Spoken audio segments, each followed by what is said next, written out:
Hello दोस्तों, स्वागत है आपका आपके अपने यूट्यूब चैनल सेवरल मैथ पर। दोस्तों, आज की इस वीडियो में हम आपके लिए प्रतिशत का सवाल लेकर आए हैं। इसके पहले पिछली वीडियो में हमने प्रतिशत का पार्ट 1 पार्ट 2 पढ़ा दिया था। आज की इस वीडियो में हम पार्ट 3 पढ़ाएंगे। देखिए, पहला सवाल हमारा, एक कक्षा में 60 विद्यार्थी थे। एक कक्षा में विद्यार्थियों की संख्या कितनी थी? 60। अब इसमें दिए हैं कि 50% विद्यार्थी प्रथम श्रेणी में और 40% विद्यार्थी द्वितीय श्रेणी में उत्तीर्ण हुए। शेष कितने विद्यार्थी तृतीय श्रेणी में उत्तीर्ण हुए? देखिए, ये सवाल कैसे लगाएंगे हम। एक कक्षा में 60 विद्यार्थी थे, तो विद्यार्थियों की संख्या कितनी होगी? 60। कक्षा में विद्यार्थियों की संख्या 60 होगी। अब प्रथम श्रेणी में उत्तीर्ण विद्यार्थी, प्रथम श्रेणी में उत्तीर्ण विद्यार्थी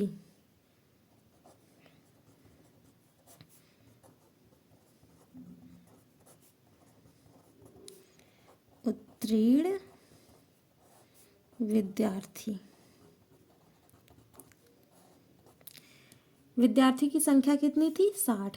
पहले 60 को लिखेंगे, फिर गुणे लगाएंगे। 50% विद्यार्थी प्रथम श्रेणी में कितने थे? 50%। तो 50% यानी बटे 100। अब देखिए क्या करेंगे, इस जीरो को इस जीरो से काट देंगे, इस जीरो को इस जीरो से काट देंगे। क्या बचा?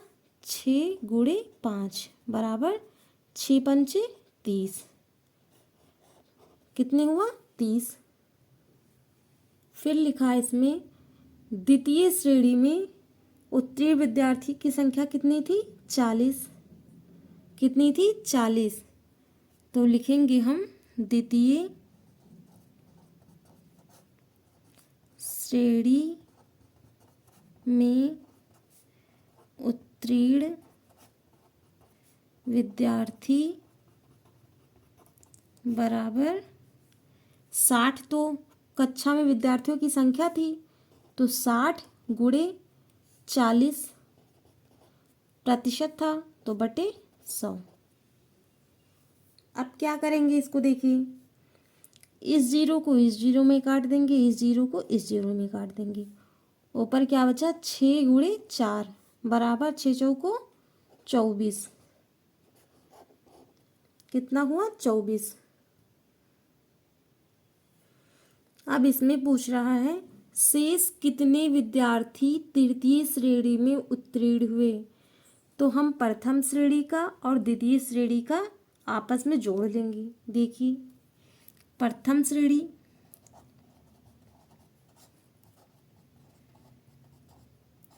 तथा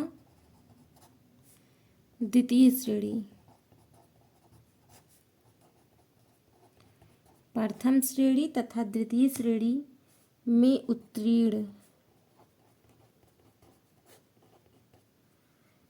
उत्तीर्ण विद्यार्थी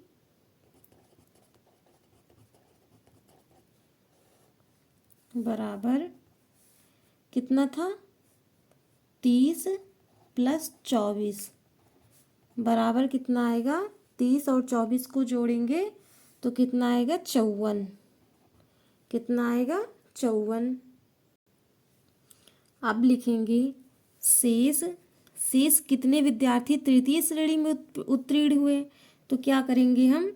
शेष तृतीय श्रेणी में उत्तीर्ण विद्यार्थी बराबर 60। तो जो कुल संख्या कक्षा में विद्यार्थियों की संख्या कितनी थी? 60। 60 और -54 कितना आएगा? 54। जोड़ने पे 54, तो 30 + 24 बराबर 54। तो शेष तृतीय श्रेणी में उत्तीर्ण विद्यार्थी 60 - 54 बराबर कितना होगा? 6। यही हमारा आंसर हो गया। 6 यही हमारा आंसर हो गया। अब हमारा दूसरा सवाल है, एक गांव की जनसंख्या 1500 है। एक गांव है, उसमें जनसंख्या कितनी है? 1500 है। अब 15 वर्ष की आयु वाले बालकों की संख्या 30% है। 15 वर्ष के जो आयु वाले बालक हैं उनकी संख्या कितनी है? 30% है। तो 15 वर्ष की आयु के बालकों की संख्या बताइए। देखिए क्या करेंगे हम। गांव की जनसंख्या कितनी है? 1500। लिखेंगे गांव की जनसंख्या बराबर 1500। गांव की संख्या कितनी थी? 1500। अब 15 वर्ष तक आयु वाले बालकों का प्रतिशत कितना है? 30% है। 15 वर्ष तक आयु वाले बालकों का प्रतिशत बराबर 30%। 30 ही तो दिया था, 30%। अब क्या करेंगे? तब गांव की जनसंख्या में 15 वर्ष तक के बालकों की संख्या, तब गांव की जनसंख्या, तब गांव की जनसंख्या में 15 वर्ष तक के बालकों की संख्या, कुल जनसंख्या कितनी थी? 1500 गुणे कितना प्रतिशत था 15 वर्ष वाले आयु वाले बालकों की? 15 वर्ष तक आयु वाले बालकों का प्रतिशत कितना था? 30% बटे 100। 30% था, प्रतिशत का मतलब 100 बटे 100 हो गया। इस जीरो को इस जीरो से काट देंगे, इस जीरो को इस जीरो से काट देंगे। अब क्या बचा? 15 गुणे 30। 15 गुणे 30 बराबर आंसर कितना आएगा हमारा? 450। कितना आएगा? 450। अतः 15 वर्ष के बालकों की जनसंख्या बराबर 450। यही हमारा सवाल पूछा था कि 15 वर्ष तक के बालकों की संख्या, तो 15 वर्ष तक के बालकों की संख्या कितनी थी? कितनी थी? 15 वर्ष तक के बालकों की संख्या, इतना काटा, पूरा हमारा कितना आया? 450। कितना आया? 450। सवाल में क्या था हमारा कि 15 वर्ष की आयु के बालकों की संख्या बताइए। तो संख्या बालकों की कितनी हुई? 450। और गांव की जनसंख्या कितनी थी? 1500। और 15 वर्ष की आयु वाले बालकों की संख्या 30% था। कितना था? 30%। और पूछा सवाल में क्या गया था हमसे कि 15 वर्ष की आयु के बालकों की संख्या क्या बताइए।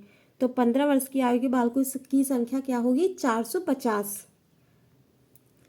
अब तीसरा सवाल हमारा है कि राजेश को गणित में 100 में से 80 अंक, 100 में से 80 अंक मिला।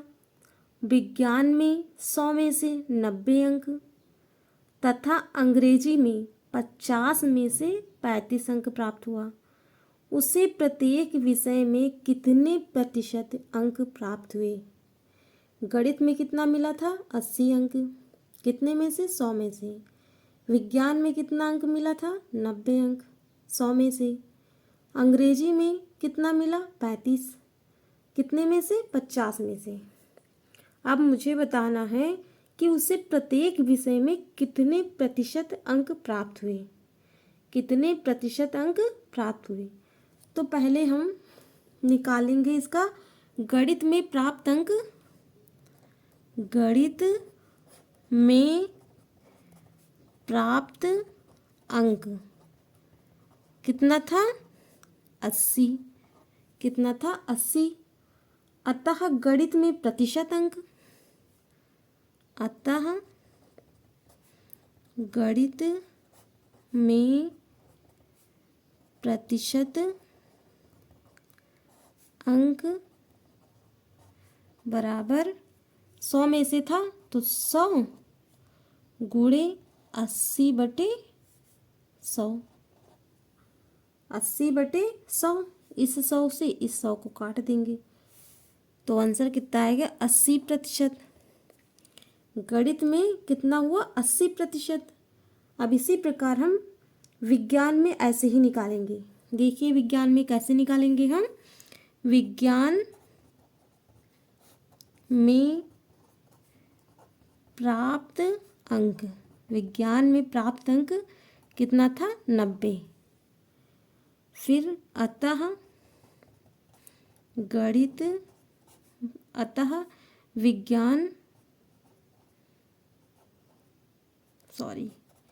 अतः विज्ञान में प्रतिशत, अतः विज्ञान में प्रतिशत अंक 100 में से ये भी था तो 100 गुणे कितना था? 90 अंक मिला था। 90/100। 100 कैंसिल हो गया, कितना आया? 90%। विज्ञान में कितना मिला? 90%। अब देखिए क्या करेंगे हम। अब देखिए अंग्रेजी में 50 में से 35 अंक। अब क्या निकालेंगे अंग्रेजी में? अंग्रेजी में प्राप्त अंक, अंग्रेजी में प्राप्त अंक कितना था? 35। कितना था? 35। कितने में से? 50 में से। 50 में से कितना था? 35। यही तो मिला था, 50 में से 35। फिर अतः अंग्रेजी में प्रतिशत अंक, अंग्रेजी में प्रतिशत अंक कितना? 100 कितने में से? 50 में से तो था तो 100 गुणे 35/50।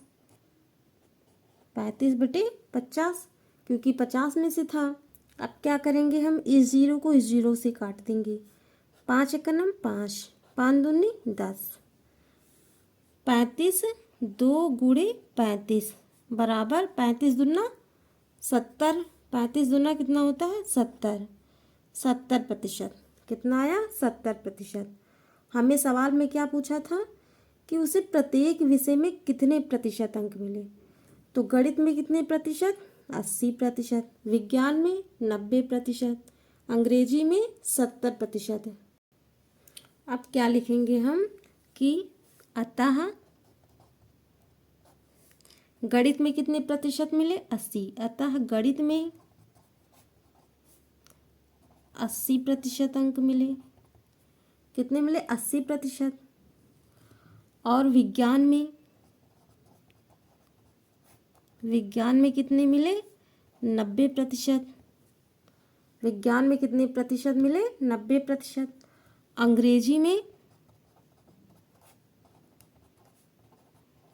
अंग्रेजी में 70%। यही हमारा सवाल पूछ रहा था कि उसे गणित में, विज्ञान में और अंग्रेजी में कितने प्रतिशत अंक मिले। दोस्तों और हम अब अगली वीडियो में बॉड मास का नियम लेकर आएंगे। और वीडियो अच्छी लगी हो तो लाइक और सब्सक्राइब ज़रूर करें।